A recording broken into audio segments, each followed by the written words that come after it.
Gumulantang sa buong sansinukob ang pinaka-eskandalosong revelasyon na yayanig sa bawat hibla ng ating kasaysayan at tila isang tsunami na tatangay sa buong departamento ng Katarungan ngayong gabi.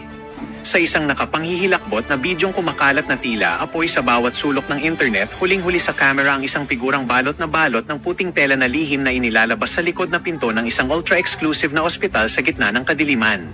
Ayon sa ating mga espiyang nakatago sa bawat madilim na kanto, ang nasabing bangkay ay di umano'y walang iba kundi ang kalihim na si Boying Remula, habang ang mga itim na sasakyan ay nagkakaripas ng takbo upang itago ang katotohanan ng opisyal ay tuluyan ng pumanaw sa likod ng mga selyadong pader ng pasilidad. Dahil sa nakakangilong katotohanan ito, hindi na raw makapagsinungaling pa ang administrasyon dahil sa paglabas ng mga matitinding ebidensyang selyado ng dugo at ginto na direktang nag-uugnay kay Pangulong Bongbong Marcos sa misteryosong kaganapang ito. Ayon sa mga saksing nasa loob mismo ng mga selyadong opisina, tila tumigil ang pag-ikot ng mundo ng Malacanang at ang mga pader ay tila naglalaway sa takot habang ang bawat segundo ng investigasyon ay naglalantad ng mga koneksyong hindi inakala ng sino man sa kasaysayan. Ang bawat pasilyo ng kapangyarihan ay nababalot ngayon ng matinding kaba habang ang mga dokumentong lihim na itinago ay isa-isang lumalabas sa publiko at wala nang sino mang makapagtatago sa bagsik ng katotohanan ito na nagpagulantang sa sambayanan. Ito na nga ba ang huling kabanata ng isang madilim na sabwatan o ang simula ng isang madugong labanan sa politika kung saan wala nang sino mang itatangi sa lupit ng tadhana?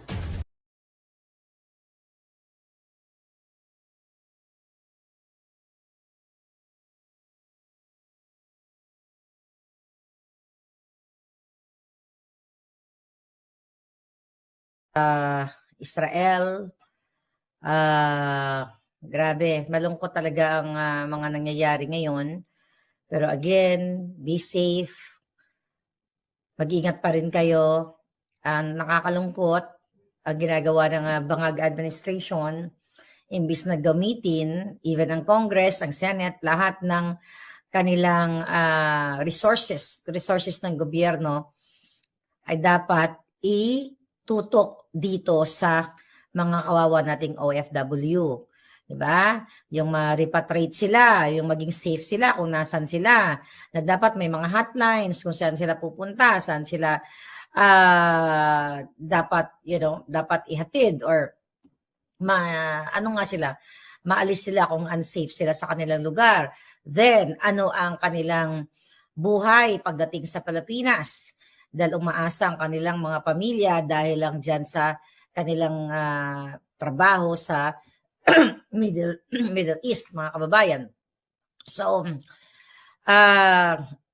sabi nga ni Stormy, world, wala na tayong asahan, baleta lang iniisip nila. Well, totoo yan, mga kababayan. Nakita nyo naman, sa kabila ng sitwasyon ng libo-libo, may millions of Filipinos na apektado dito sa giyerang ito, sa kaguluhang ito, ay dapat yan ang tutukan nila. Pero si Sara Duterte, ang kanilang pinupunteriya.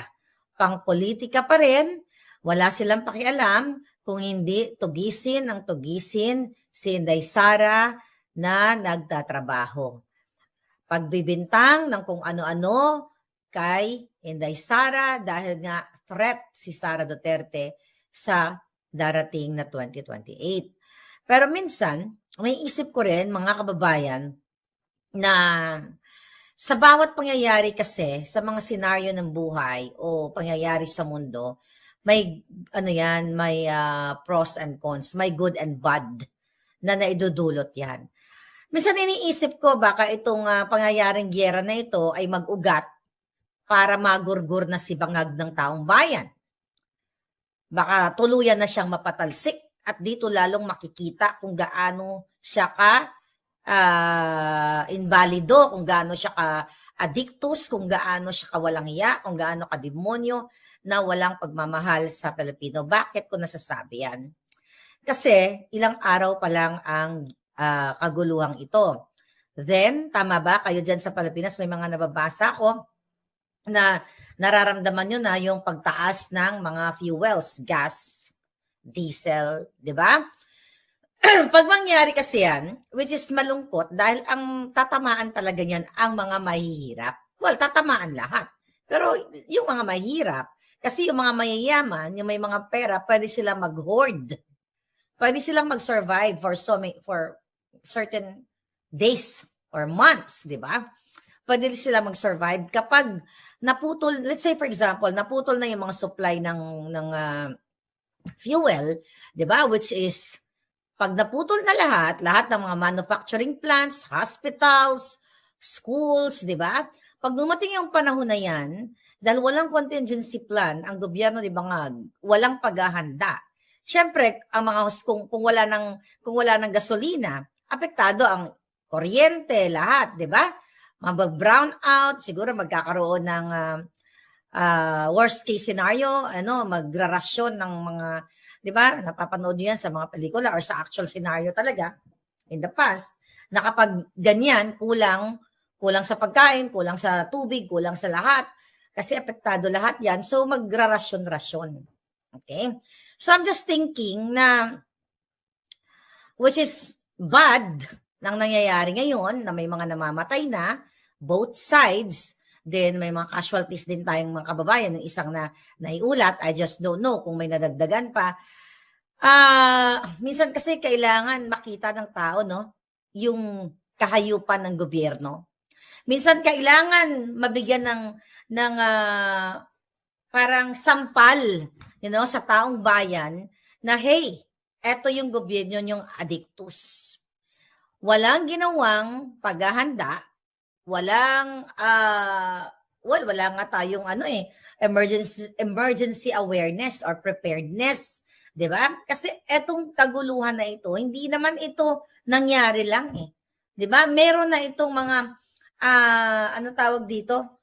Mga precursor na nakikita mo na between yung palitan ng US, Israel at ng Iran, 'di ba? Nakikita na ito at tama ang mga sinasabi ng ating mga kababayan na natatakot din sila dahil maraming ng EDCA sites at sa Pilipinas. 'Di ba? So syempre, ang mga kalaban ng Amerika, ang tatargetin talaga niyan yung mga properties o like EDCA sites at yung mga embahada o yung very prominent kung saan merong Amerikano. So kaya dapat yan pinaghahandaan, hindi dapat yung impeachment ang tinutukan ng mga buwaka ng inang yan. Wala man lang, di ba? Wala man lang parang drill sa inyo.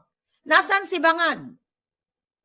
Nasaan siya? Nag-speech lang, nag-report lang na may namatay tayong kababayan. Then after that, nag-hibernate uli, nagtago uli, nagsinghot uli. O patuloy na nagnanakaw? May narinig ba kayo na pinipreparar ang mga Pilipino sa kasi pwedeng magkaano yan. Pwedeng magkaroon ng, I hope not, magkaroon ng impact lahat sa buong mundo. So meron ka bang narinig kay Bangag na ipinaghahanda niya ang lahat ng departamento na kung sakali, wag naman sana. Kasi let's say ang Iran, alam mo yung tinatawag na huramentado ka na, o maromantado na sila. Dahil, between Israel and US din, ang Saudi, di ba? Kumampi na rin sa Amerika at marami pang ibang bansa. Alam mo, ang labanan, kahit sa buhay, lalo na yung mga traidor, lalo na yung mga bangag, hindi naman nila pupunteryahin yung ini-expect mong pupunteryahin nila. Pwede nilang punteryahin ang Pilipinas, ang mga EDCA sites o ang embahada ng Pilipinas. You don't know. Hindi natin alam. Or not only Philippines, pwede ang, pwede ang any Asian countries na allies ng Amerika. Pwede yun. Pero ang punto de vista natin, nandito na tayo sa kaguluhang ito, lahat dito apektado. Ang sinasabi ko, bakit walang preparedness ang Pilipinas? Bakit? Kasi patuloy lang sila sa pagdikdik kay Inday Sara kasi politika lahat at patuloy ng kanilang pagnanakaw. I am praying and hoping na yung mga ninakaw nilang pera ng Bangag, ng Marcos, lahat sila, mga gabinete ng mga kasabwat nila, na itinago ni Satanas o ni Bangag somewhere in Middle East. I hope, na-target na rin ng bomba o nasunog na or what. O kung saan pa man, kung physical na US notes or whatever. Kumbaga yung pera, I hope para hindi na pakinabangan ng mga buwakan ng ina. Okay? Sabi ni Glenn, si Antek binobomba na yung UAE imbis na magbigay ng advice sa mga OFW, ang ginawa is panay banat pa rin sa mga Duterte. Ayun na nga, so busy sila sa pagnanakaw. Tignan nyo ngayon kung gaano ka-demonyo yung gaano ka-demonyo yung bangag, bangag administration. Sa kaguluhan, nabasa ko sa news na itutuloy pa din daw ni Bangag yung kanyang pag-travel dito sa Amerika from March 8 to 11. Okay? Who knows? Baka yung kanyang eroplanong sinasakyan ay targetin ng kalaban at magiging abo siya. Di ba? Magiging abo ang putang ina. 10 ng kasama niya sa eroplano. You'll never know. Sige, ituloy mo lang yan, Bangag. Okay? Para sakali, pag na-miss ng whatever. Na-miss yung target, ikaw pala ang matarget. Di kaalwanan sa taong bayan. Okay? Then panagutin lahat ang mga nakikipagsabwatan sa Congress, ang mga tumanggap ng maleta, ang mga lahat ng gabinete niya. Lahat sila. Yes, sabi ni Katobi, 3 a.m. orasyon. Mukhang ang orasyon natin ay talagang nag-aayon. Sabi nga natin, di ba naniniwala kayo na nasa Diyos ang awa, nasa tao ang gawa. At lahat ng mga nangyayari sa buhay natin, God's willing at the same time, kung naadya ng Diyos ang, o ng tadhana, ang mga pangyayari, walang kawala ang mga kawatan, walang kawala ang mga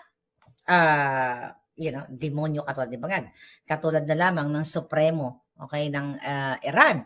Siyempre, sa bayan nila, may nagmamahal, may mga nagagalit. Imagine mo, powerful sa bansa nila. Sinong mag-aakala na within 24 hours, nagurgur? Diba? Dahil sa airstrike na yon. So, hindi mo talaga masasabi, si Bangag, ang laman ng utak niya, pulburon. Ang laman ng utak niya, puro pagnanakaw. At may iniinda pa siyang sakit. So talagang ang hope na lang natin dito, nag-aalay naman yung stars sa atin. Nag-aalay naman ang mga katotohanan sa ating mga mamamayan. Katulad na lamang nitong, isa kong phone, nakalimutan ko bitbitin. Okay, anyway.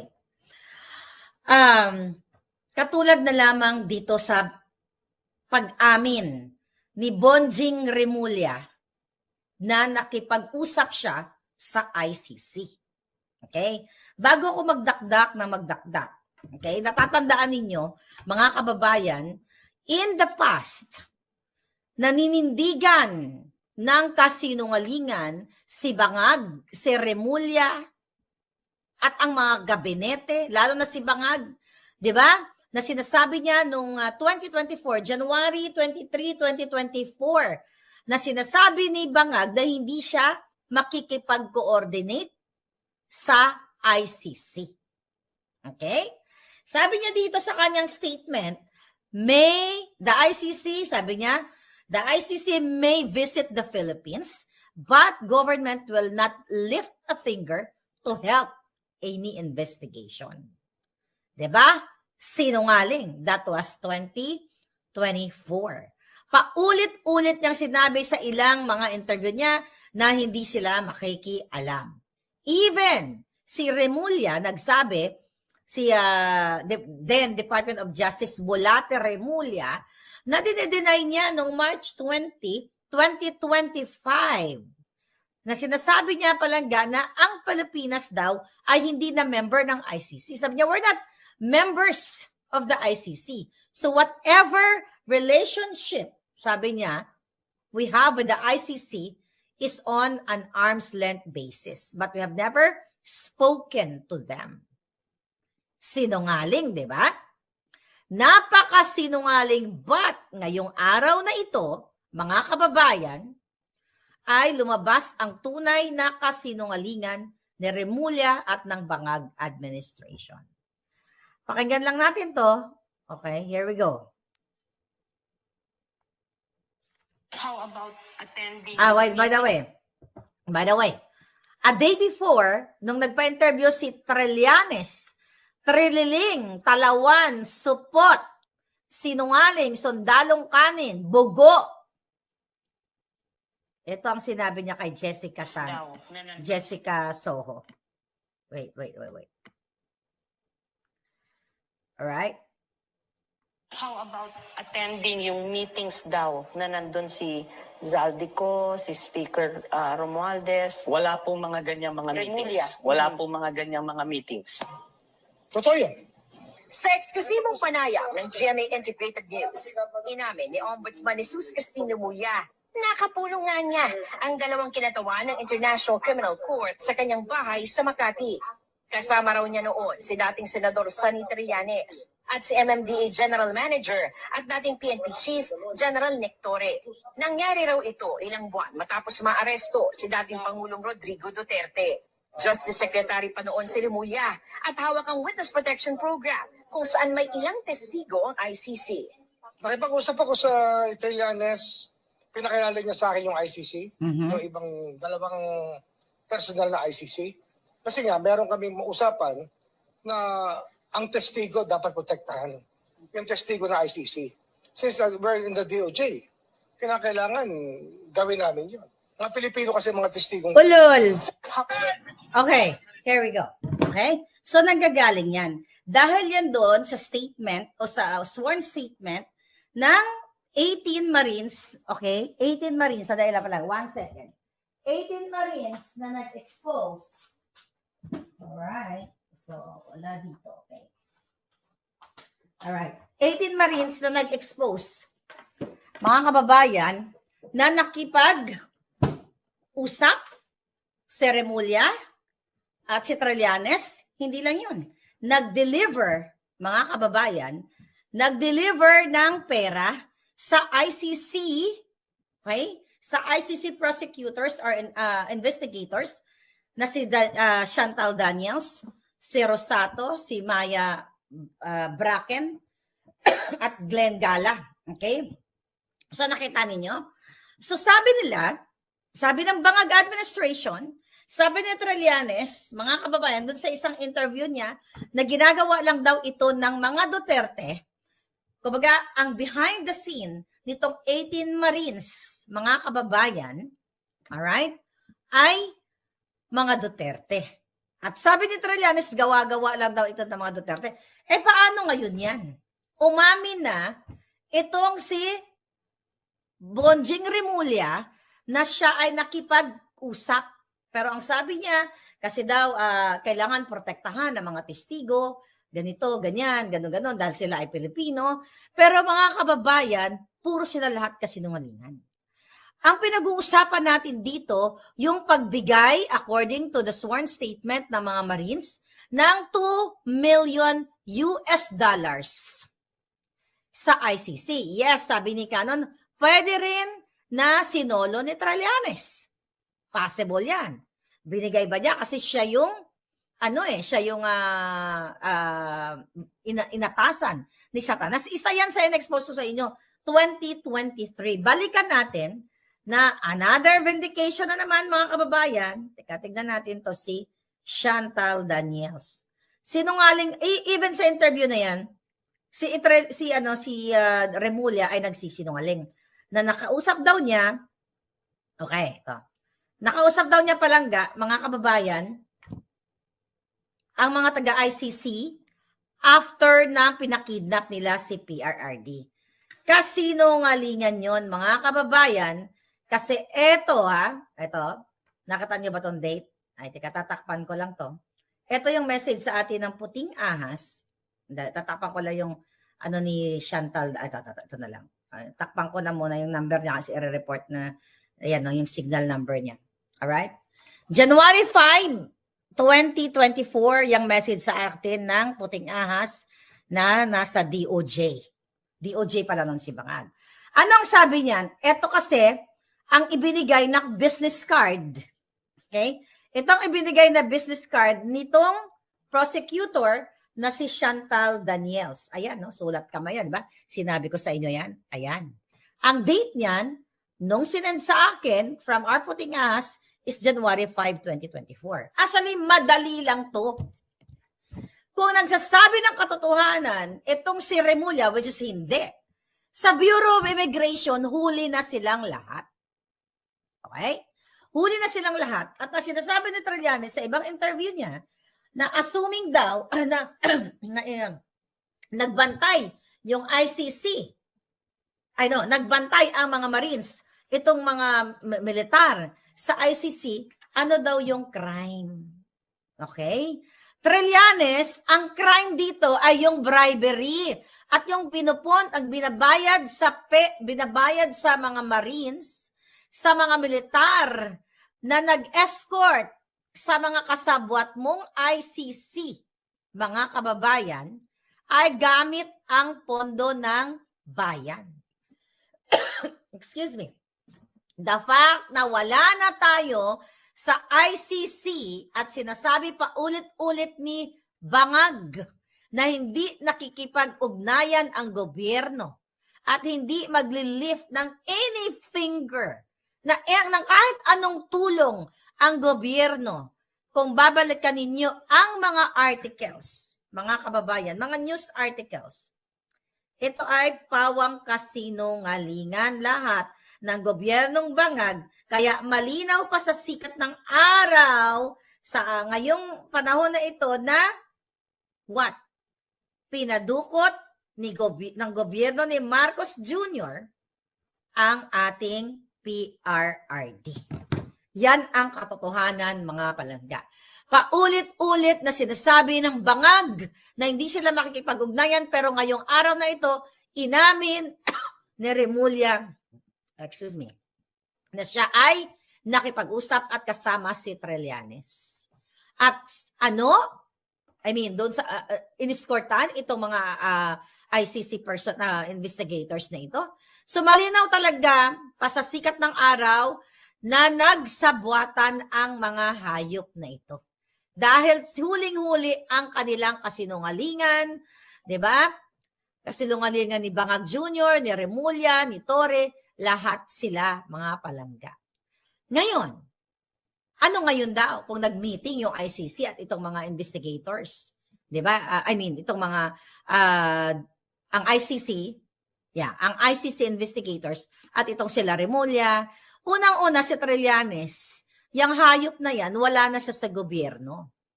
Kung makikipag-meeting man siya, it's okay naman makipag-meeting siya. Alam naman natin na yung mga inilabas doon sa ICC ay coaching talaga ni Trillanes, yung datingan doon. Halos na ilabas na rin naman na nila yon. Yung mga statement doon, yung mga itsura ng mga witness na lalo na yung mukhang kabayong witness. Diba? Ano ang kanilang mga nilabag doon? Siyempre, mahaba na namang investigasyon yan. Diba? Mahaba na naman ang investigasyon, di ba? Merong mga sinasabi, okay? Itong mga magagaling nating abogado, mga palangga, na hindi pwede, independent ang mga investigators, independent ang ICC, dapat pera nila. Lahat ng expenses nila, dahil pinupondohan naman sila ng state parties, dapat pondo nila. Kung ito'y mapapatunayan, which is very, sabi ko nga, compelling ang mga inilabas ng 18 Marines na nag-deliver sila ng maleta para sa mga taga-ICC at doon sa pangalawang dalawang senaryo na pinadala nila yung mga naiwang mga gamit itong ICC personnel ng si Maya Bracken, which is yung translator, at yung another ICC investigator na pinadala sa Netherlands. Yung paper trail, yung mga documents na to ay makakapagpatunay na marami silang violate dito, mga kababayan. Yung sinasabing dapat independent o independiente. Okay? Independent na lang. Mahirap ang bigkasin yung isang salita. Independent. Itong mga ICC personnel na ito, investigators, mga kababayan, Dito mo makikita na may violate sila. Number 1, ano?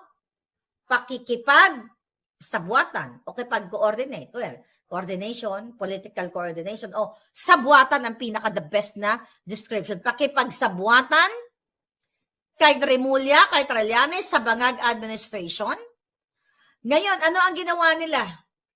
Ang tawag dyan ay state-sponsored targeting. Okay? Tinarget talaga nila. Ang PRRD, idiin nila ang PRRD, gumawa sila ng mga peking testigo para makapagawa sila ng peking kaso at itong mga ICC, mga buwaka ng inang ito, di ba? Yung pagsabuatan nila or coordinated effort nila na inamin ngayon ni Remulla